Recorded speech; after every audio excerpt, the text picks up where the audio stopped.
WAKHAL LOUSING YouTube channel bu yengbiriba amadi tabiriba khwai pumnamapu ahanbamaktada WAKHAL LOUSING YouTube channel na taramna oksabaga loinana ikoknona ikai khumnabasu uchari. Angangsingbu Henjinna Warak Watembagi Fattaba. Angangsingbu Henjinba maongda Warak Watemba khongthang khuding yengshinduna asoiba thiraga chai thangba tawbagi Fattaba kaya marum lei haiba research kangbu amana thijanbadagi khangle. Mama mapa khudingmak macha singbu phahaningba ngaktani. Adubu phahaninglibani haiduna Henjinba maongda Warak Watembana ona tainaba mayai phanghanba yai. Aduna angangsingbu toina khoirang khoisau hanba thawai nungaitaba pokhanbadagi pukning wakhalgi oiba khudongchadabasing mayokna halakpa yai hairi. Mama mapana macha singbu phahaningduna budi tawribani adubu Henjinba maongda khak warak loidabani.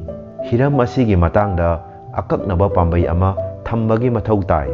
Hanjin pankhai adu lansinduna chai thanglabadi angang adugi tung tarakpa punsida asoiba kaya marum lairakpa yai.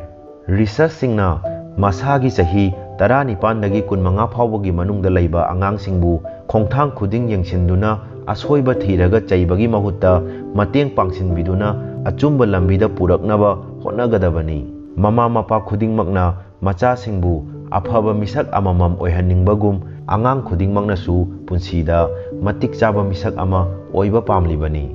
Maram aduna pambigi makhong sombibagum angangsingbu achumba phirep launaba hotnabada mateng pangsinbiba mathau tai. Angang amabu matik chaba mi ama oinaba semba haibasidagi hena luba atopa thabak amata leite haina palladuna research singna haiki. Pambi ama tharaga khudakta hauhanduna marep phana wanghanba yadabagum angangbu khudakta aphaba misak ohenba yaroi. Matam chana pambigi makhong sombiba ising chaibiba mathau tabagum angangsingbusu matam chana pukning thougatpiduna aphaba lambida puraknaba hotnabibagi tangai phadaba lei. Tasengbadi angang amana aranba lambida khong thangjinkhibadagi Fattaba misak ama oirakpa matamda angang adu khaktagi maralni haina lokhom thokte. Mama mapa oiba singisu asoiba yauribani. Chaiba amasung phuba khaktana angang amabu aphaba misak ohenba ngamloi. Mama mapa khudingmak angang singidi role model ni. Aphababu oirabasu Fattababu oirabasu mama mapana tawba khudingmak machana matau tamlakpa masana tabani.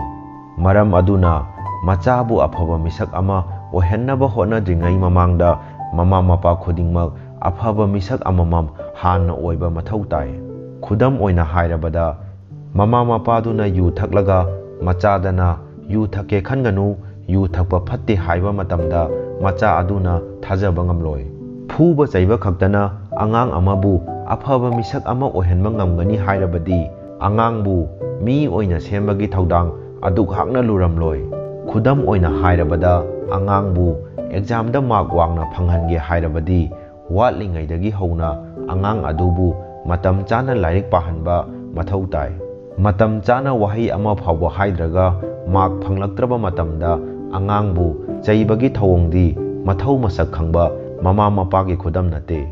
Parenting to a degree kauba lairik amagi matung inna angang yokpagi tongan ba maong kayamarum lei hairi.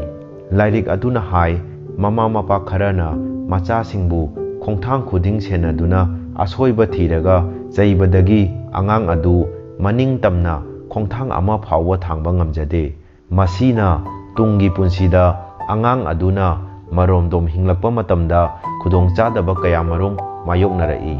Amaromda mama mapa kharadi machabu lapna senaraga asoiba yaurakadaba matangda cheksinduna asoiba adu semdokpinaba hotnai. Asigumba makhalgi angangsingna tungi punsida maromdom hinglakpa matamda punsigi awa ana kaya thauna phana mayoknaba ngambaga loinana mai pakpa misak haibadu oirai hairi.